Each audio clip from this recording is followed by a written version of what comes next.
possibility of what tomorrow holds. 3 of these women's stories particularly struck me. Meha is from northern Gaza. She went to a hospital when she felt her labor was starting, and she couldn't be treated. All the delivery rooms were full. She knew something wasn't right, that she needed to be admitted. She has had a cesarean section before. But with no other option, she had to go back to her tent. Her newborn son died. She gave birth to him in the latrines closest to her tent. When I re-entered our facility, Meha was sitting on her bed after receiving postpartum care. She's the one who called me to talk to her. She needed to express her deep pain to all of us. She needed to cry out to us about the injustice she experienced. Without this war, she would not have lost her son.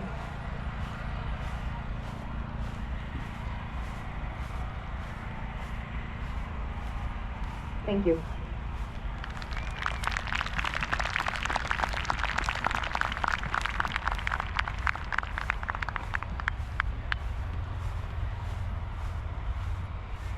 A joint study by the UN, the World Bank, and the European Union estimates the damage to agriculture to be at $629 million. According to the same study, it would cost approximately $50 billion to rebuild Gaza. According to the researchers, even under optimistic scenarios for the pace of physical reconstruction, the scale of destruction in Gaza has been such that, simply from the narrow perspective of moving and building materials, it would still take until 2040 and probably longer to restore the housing units destroyed since the start of the war. We will now hear first-hand accounts of the destruction of families and forced starvation.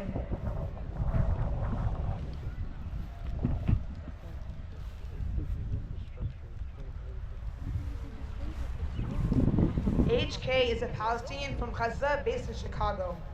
My mother, Faryal Izzuddin Ad-Dajjani Khayal, was born in 1939. On November 10, 2023, she was killed by Israeli shelling in Gaza.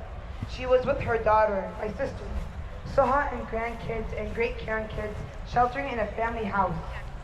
The house was bombed at night and became uninhabitable.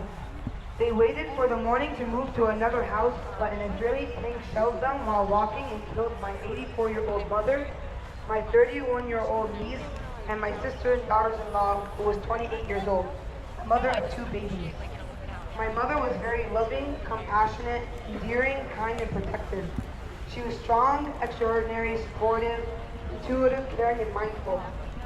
I have received a lot of words of support, sympathy, and condolences from many family members, friends, neighbors, and people who worked with her in the past. They shared memories of her. Lamia, Faryad's sister, passed away in March 2023. My sister, Soha, tried to save my mother, but an Israeli sniper targeted her and shot her 3 times in the leg. Soha's daughter, my niece, had a disability. She was also targeted by the sniper. She was shot and bled to death for 7 hours. My injured sister and her family have been seeking shelter in a building and have been unable to go to the hospital since November 10, 2023. No one has been able to send help for almost a week now. They are slowly running out of resources, including food, milk, and medicine. My sister Soha is kind, strong, loyal, determined, and dedicated.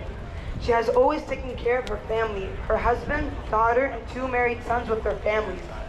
Tariq, Soha's oldest son, lost his wife to Israeli shelling during this war. He has 2 kids.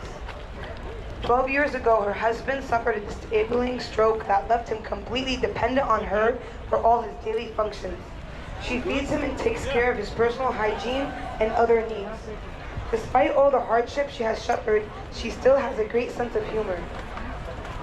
My hope now is for the suffering of innocent civilians in Gaza to end, for the genocide to end, for the ethnic cleansing to end, for immediate ceasefire, for humanitarian aid to enter, and for the criminals to be punished for what they have done to us.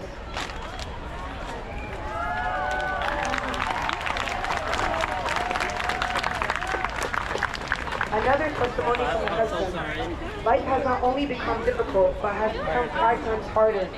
We can't find flour because the Israeli army blocked it. We are forced to eat animal food just to survive.